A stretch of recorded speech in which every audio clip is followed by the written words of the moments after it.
Welcome back to SK study point. आज हम भारतीय संविधान के कुल 12 अनुसूचियों के बारे में पढ़ने वाले हैं। तो चलिए स्टार्ट करते हैं। भारतीय संविधान के अंदर 12 अनुसूचियां हैं, उनमें किन किन चीज़ों का वर्णन है। वर्तमान में भारतीय संविधान में कुल 12 अनुसूचियां हैं। संविधान निर्माण के समय भारतीय संविधान में 8 अनुसूचियां थी। ठीक है। अनुसूची 1 में यानी कि प्रथम अनुसूची में 29 राज्य तथा 7 केंद्र शासित प्रदेश का वर्णन है। दूसरे अनुसूची में भारतीय संघ के पदाधिकारी का वर्णन है। पदाधिकारी यानी कि राष्ट्रपति, राज्यपाल, लोकसभा, राज्यसभा के सभापति, उपसभापति, विधानसभा अध्यक्ष, महालेखा परीक्षा आदि, इन सभी के पदाधिकार का वर्णन है अनुसूची 2 में। अनुसूची 3 में भारत के विभिन्न पदाधिकारियों के शपथ का वर्णन है। यानी कि अनुसूची 3 में भारत के अंदर विभिन्न पदाधिकारी जैसे राष्ट्रपति, राज्यपाल, लोकसभा, राज्यसभा, सभापति, ये सभी, इन सभी को किस प्रकार से उनके पद पर आसीन होने के लिए, ग्रहण करने के लिए किस प्रकार से उनको शपथ दिलाया जाएगा, इन सभी पदाधिकारी के शपथ के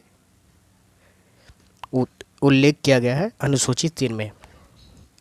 अगर कोई पूछे कि अनुसूची 3 में क्या वर्णन है तो आप बोलेंगे विभिन्न पदाधिकारियों के शपथ ग्रहण करने की शपथ का उल्लेख किया गया है अनुसूची 3 के अंदर। अनुसूची 4 में राज्य तथा क्षेत्र की राज्यसभा के प्रतिनिधित्व का विवरण दिया है। अनुसूची 4 में राज्य तथा संघीय क्षेत्रों की राज्यसभा के प्रतिनिधि का विवरण दिया है। अनुसूची 4 हमें देखते हैं कि राज्य तथा संघीय क्षेत्रों के राज्यसभा के प्रतिनिधित्व का वर्णन है। अनुसूची 5 में अनुसूचित जाति एवं जनजातियों के प्रशासन व नियंत्रण का वर्णन है। यानी कि अनुसूची 5 में जो है ना, पिछड़े जाति, पिछड़े वर्गों के प्रशासन किस प्रकार चलाया जाए, पिछड़े वर्गों को किस प्रकार आरक्षण दिया जाए, इन सभी के वर्णन है अनुसूची 5 में।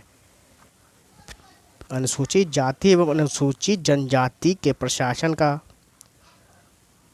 वर्णन है एवं प्रशासन नियंत्रण का वर्णन है अनुसूची 5 में। अनुसूची 6 में असम, मेघालय, त्रिपुरा और मिजोरम।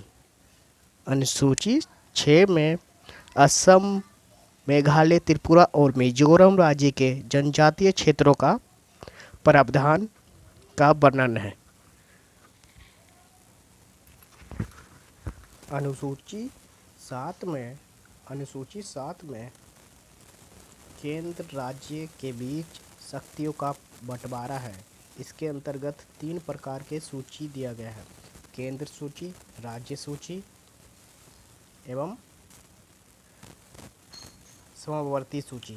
केंद्र सूची के अंदर केंद्रीय सरकार कार्य करेगी, राज्य सूची के अंदर राज्य सरकार कार्य करेगी और समवर्ती सूची के अंदर केंद्र तथा राज्य दोनों मिलकर कार्य करेगी।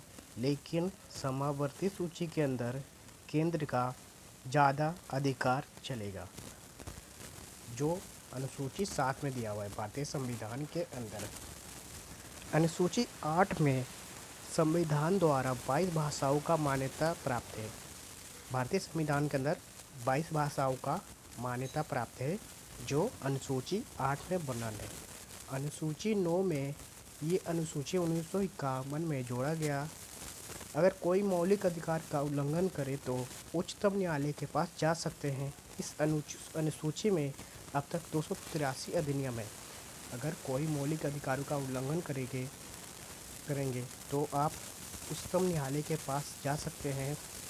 ये अनुसूची 9 में वर्णन है। ठीक है, न्यायालय के पास जा सकते हैं या इस अनुसूची में अब तक 283 अधिनियम है।